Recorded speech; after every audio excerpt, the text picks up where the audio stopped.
In fact, she didn't even arrive the next day. Nobody talked about her. Actually, nobody talked at all during the first shift.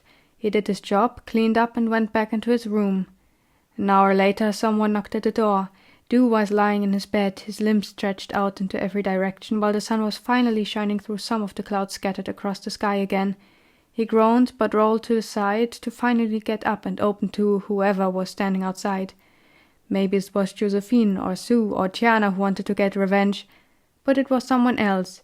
Dew only recognized him in civil clothes, not because he looked quite different from many people in the castle. Yes, most had brown skin. He had dark brown skin, which wasn't as much of a rarity as being a hybrid, but his incredibly short haircut and broad complexion was very memorable to him. He didn't wear the general's uniform as usual, did when Dew had seen him before, mostly in the presence of his subordinate Avery. "Are you alone?" the man asked with his deep but warm voice. "Yes." "Can you deliver a message?" "Sure." The general smiled, pleased, and the little character traits Avery appreciated in that man immediately shone through. "Good. Then tell her that we'll meet up at 8 to make our way towards the Royal Holiday Estate. She can put one bag of items on the carriage this time. Princess Alba currently struggles with her health, and the doctor said 2 weeks on the Northern Shore could do her well. I assume this also affects you as the person of trust." He cackled at the last few words. Apparently he thought the name to be ridiculous as well. "Why is that?" Dew groaned. The last thing he wanted was to spontaneously move places now that he had just gotten familiar with his routine. The general shrugged. "I just assume they have a general distrust towards anyone who hasn't sworn their loyalty to the crown or have any acquaintances who haven't. The rest of the cooks probably won't come with us because they have enough already who take care of the 10 people who are always spend their time there. I must warn you though, there's only one man there, the other 4 are women. Edith, the chef, you really don't want to anger her. She probably hasn't told you, but Avery accidentally angered that witch and received several hits to the head." Dew's eye twitched. What a perspective. Working in a new environment with new people and one of them dared to beat up a hybrid soldier. Then Dew asked with terror, "If it's the place you've been to during the visit of the noble guest a month ago or so, does that mean the servants get put into group rooms?" "Yeah, but I imagine you sharing a 2-bedroom with the man from the kitchen. He's quiet most of the time but snores like a boar. Couldn't have 6 hours of sleep last time because I was in the room next to him." Not even proper noise isolation. Dew imagined hearing everyone around him talking during the nights and hearing them stand up, run around and do some other things throughout the whole night and morning. Him and Avery had stayed in a guest home for 1 night or 2 before they were employed at the castle. It had gotten so uncomfortable Avery had manually held her hands on his ears so at least one of them could have the pleasure of sleeping a couple of hours. But it was to be expected for such a cheap price. "How do I even get there? Do I walk?" The man shrugged. "I'm not even sure if you really have to come. If there's no carriage, you're always welcome to leave with us, but be warned, it'll be exhausting for people that aren't used to that kind of thing. Let's just hope for the best and leave the suffering to the royal army. One would think all the finances of the crown went into the stone walls here, because what in Bota's name did they do wrong at that mansion?"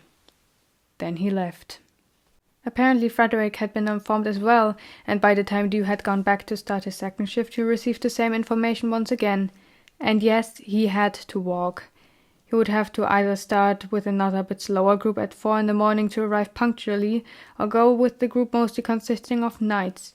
He immediately knew which one he would take. When he told Avery the news, she didn't seem to care at first, but then he piqued her interest as he mentioned he was coming along as well. "That might even be good news to you," she smirked. "The shore is pretty, even though the one closer to Haven is more comfortable. There it has sand instead of pebble, and you're going to love the forest. There are quite a lot of paths you can tell and still end up back at the mansion. They have 2 cats as well." "Cats. Woohoo!" Avery ignored his comment. "Your work field is also filled with sympathetic people, especially Tammy, but you need to be careful when it comes to Edith." "About that, what did you do to anger her?" he demanded to know. "Oh," she looked at the ground. "So there was this female guest who was around 24. She made me some pretty eyes, and when I said it wouldn't work, Edith scolded me for rejecting such a pretty young woman. Well, then I explained to her that I wasn't a man, so she let me go. Dew broke out into laughter, which in his case was nothing more than an extended chuckle. I'm just glad she's old, or it would probably have hurt for much longer than just an hour. Just try to explain what you're doing to her, so she might side with you there, she recommended and ran her hand through his hair to have him shut up about that little inconvenience.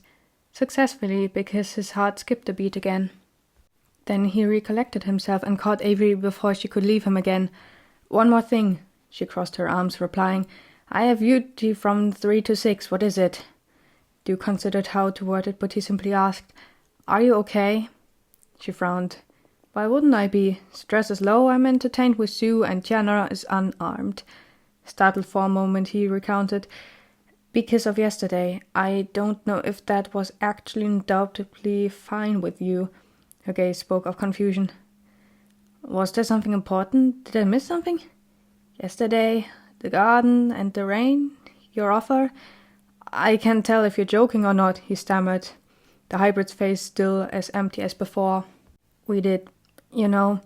Oh, did we sleep together? My bad. I literally can't remember anything about the last 48 hours. She suddenly laughed nervously. It hit him like a punch in the guts. You don't? Yeah, well, that's just how it is with me. I do things and then poof, they're gone. I had to be reminded what happened to that guy Rudolph. I seriously didn't remember he died right before my eyes. Went looking for him a week after. Quite a shock, I must say, she chattered as if it was nothing. You concern me, was all Dew managed to comment. She shrugged, spinning around in an instant and announcing, You don't have to be. Things are like they are, and neither of us have the power to change them. Welcome to life. Now I'll be off to work. When he was packing his things that evening, he was alone. There was a bag he could put everything into, some spare clothing, the servant uniform, a bit of provision, and of course the diary. The rest would be for Avery to pack up. She didn't have to carry her things all the way to the mansion like he had to. When it came to the knife, he pondered if it would be better to leave it in the room, but chose to keep it in case anyone were to go through their stuff while they were gone. He had never been out before, so he had no experience of what could possibly happen, and having the strange tool end up in the wrong hands could be fatal. Dew looked around the room, searching if there was anything specific left to take with him. There was the bandana, and even though his hair was still short enough not to bother him, he stuffed it into the bag as well. Better to have a multifunctional item with you than missing it when it's needed. As the sun stood deep at the horizon, Dew decided to go to bed, even though it was early for his usual standard. So he laid down on his back, closed his eyes, and waited. What did the mansion look like? It couldn't be all that big, but still had 3 stories, and consisted of the functional section and the entertainment section for the upper class. He waited some more minutes, but he didn't feel tired. Then there were the stairways that connected the different levels, but they were scattered all around and never led all the way up or down, especially around the sleeping area, where supposedly many tricky corners, and the rooms didn't have letters or numbers, and the corridors in the functional sections were tight and the ceiling quite low. Dew turned to the side and stared at the wall next to the window. He huffed, unsettled. The new people in his work field apparently had interesting personalities, and he would have to fit in immediately to be functional. Also, the tools would probably be sorted incredibly different. He began to sweat. And what if they put pepper before salt instead of the other way around? It would put him off for the rest of the day. What a stupid reason to be angry about, Dew reflected himself. But it was wrong to him. Then he sat straight up, took the other pillow and put it in his lap, and absent-mindedly smacked his fists into it. If he were to get lost somewhere, it would be super embarrassing to ask. He wasn't supposed to look dumb in front of new people. It would be such a stupid start into the week. And what if they spoke in a dialect he couldn't understand? Nervous? The pillow flew faster through the room than he could even fully realize someone was now standing in the room. Luckily for her, Avery caught the pillow, or it would have hit her in the face. Did you use your little trick again? Dew panted. I used the magical door with the magical doorknob. Fantastic trick, isn't it? Also, I've been standing here for half a minute, and I thought you would have noticed me, because you've been staring right at me. She shrugged and sat down on his left after taking her shoes off. Then she asked, while placing the pillow on his lap, "So, what is it today?" "I have to spontaneously leave this place and start from square one, somewhere I've never been to before. Also, I'm pretty much alone there," he explained, squeezing the pillow as if he wanted to choke someone to death. Avery stood up again, walked towards the chest, got out a pile of partially crumpled papers, and put it next to him. Sorting them by topic, mostly cats, landscapes, and also one or two sketches of Sue and a strange girl, she laid 3 different kinds of papers to the side. She held them in front of his face.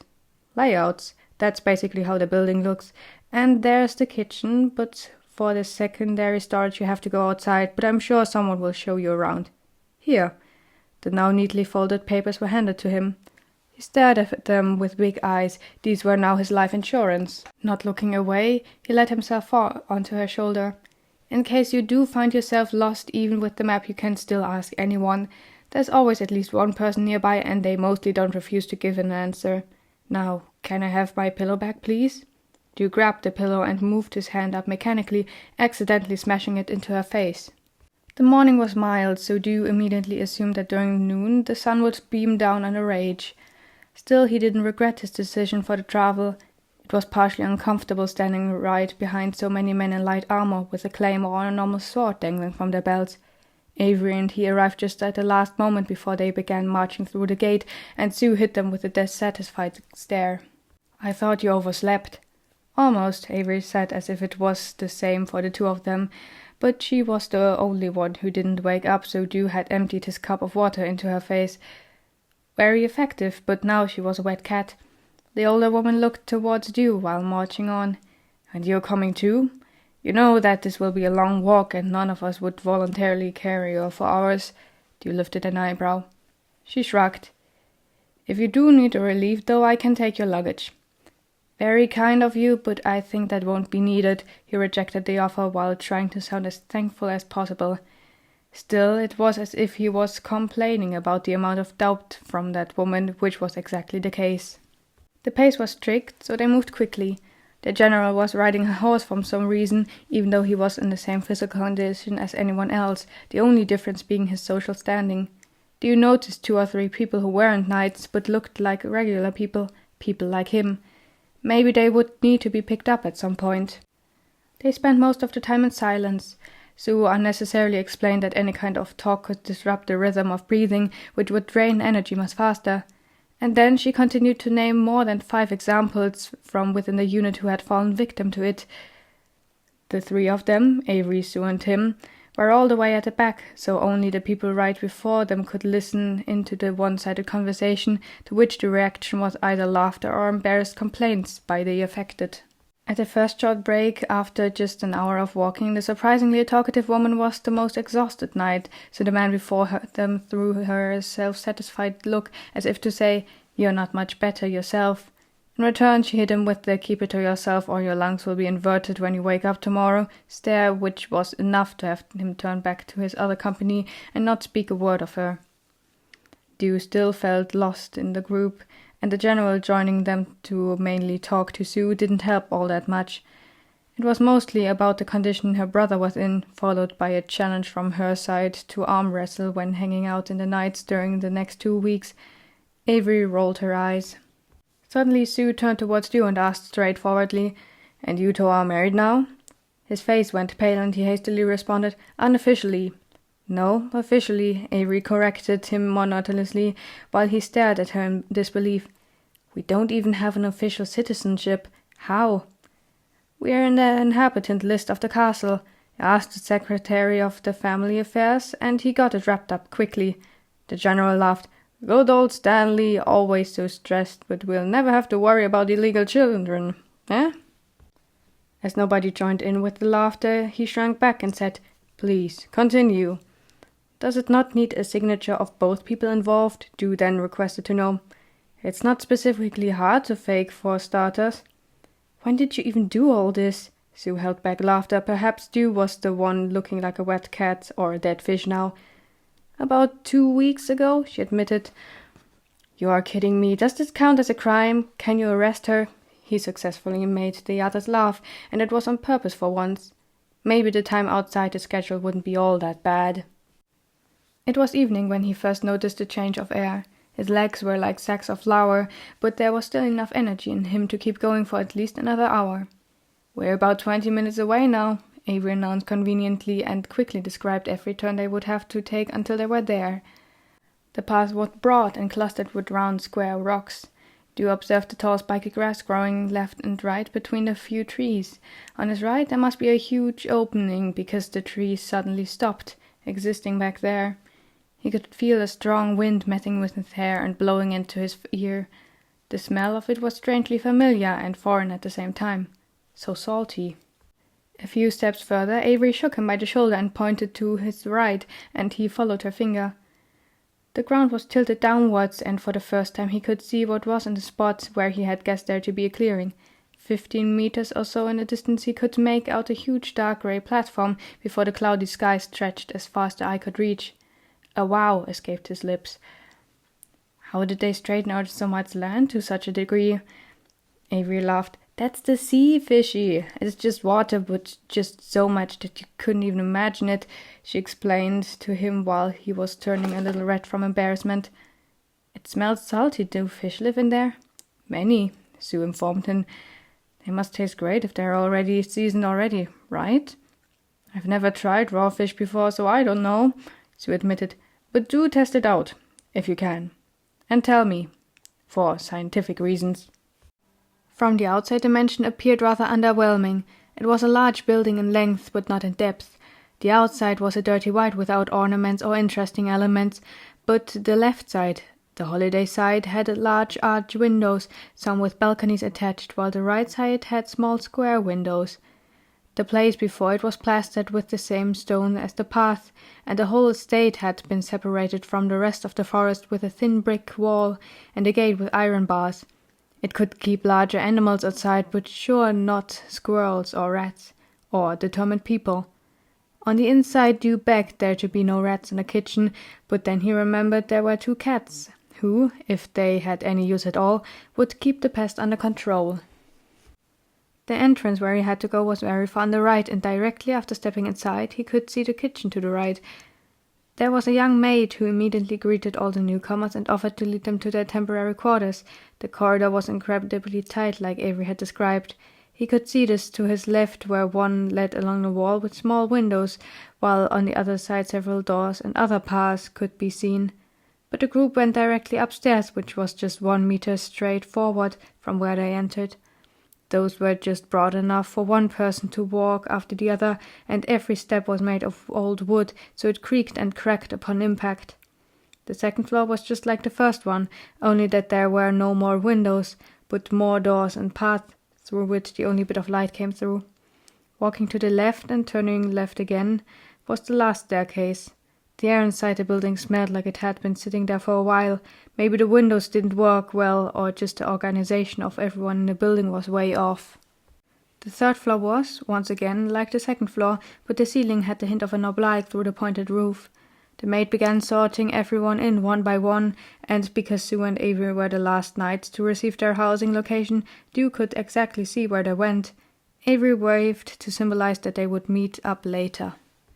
He himself ended up in a small room with a puny window and a bed, a chest, and a tiny commode on either side of the room. One of the beds had been neatly done, while the other was clearly inhabited, judging by the folds in the blankets, the clothes everywhere on the bed and on the ground before it, as well as the personal belongings Dew couldn't name openly placed on the commode. He sighed and threw his bag onto the bed. This time he would have to keep his own things sorted for real, or everything here would sink into chaos, and so would his mind. Next he went through this bag and tossed everything he wouldn't immediately need or was of value, like the pink necklace, into the chest, which conveniently had a lock. The treasures were safe.